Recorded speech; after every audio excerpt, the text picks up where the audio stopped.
ba na mas tumataas ang kaso ng cybercrime sa Pilipinas? Oo, nakakabahala. Pero huwag kayong mag-alala. Tutulungan namin kayong maging ligtas online.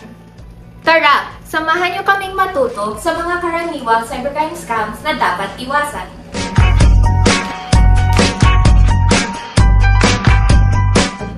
Uy, 500 piso lang oh. May 3 gadgets pa. Sobrang bait ni seller. Parang too good to be true ah. Hala! Nahack yung account ko! Lahat ng pera ko nawala! Kita niyo to? Huwag magpaloko. Masasaktan ka lang. Kaya i-verify ang kumpanya sa Securities and Exchange Commission. Huwag basta magtiwala sa no-risk, double your money offers at i-report sa bangko o sa National Bureau of Investigation or Securities and Exchange Commission kung may kahina-hinalang transaksyon.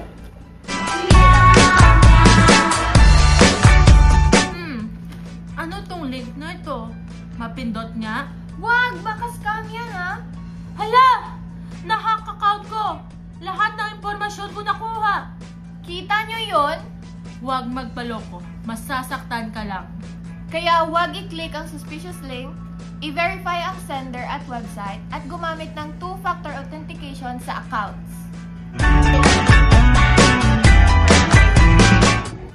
Ha?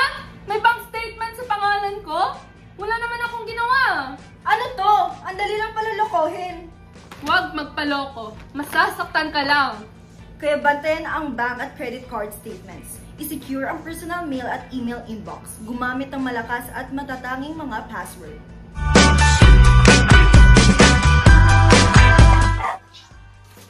Ano? Sinabi raw na nagnakaw ako ng talakay. May sarili kaming panaderya. Hala! Trending ka na pala. Pero hindi magandang trending, ha? Huwag magpaloko. Masasaktan ka lang. I-differentiate ang opinion sa katotohanan.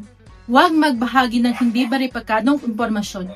Kolektahin ang ebidensya bago mag-report.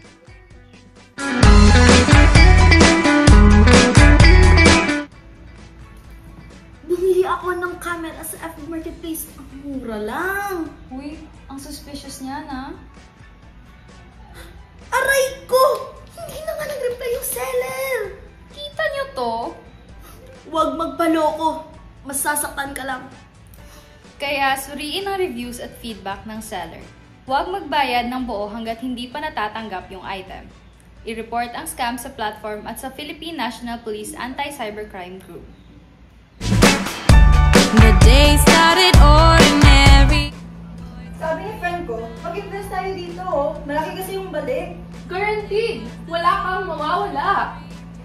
Hala, nawala ang lahat. Block na ang agent. Kita niyo yun? Kaya huwag magpaloko. Masasaktan ka lang. Magkaroon ng pag-alinlangan sa high guaranteed returns. Siguraduhin rehistrado sa Securities and Exchange Commission ang investment company. Huwag magbayad sa personal account, gumamit ng opisyal na mga plataforma. Kita ninyo mga kababayan? Mahalaga ang pagiging alerto online. Laging isipin bago i-click. Huwag basta magpaloko sa mga scam. I-share sa pamilya at sa kaibigan. At tandaan lagi, huwag magpaloko. Masasaktan ka lang. Now we're going steady. He's the cat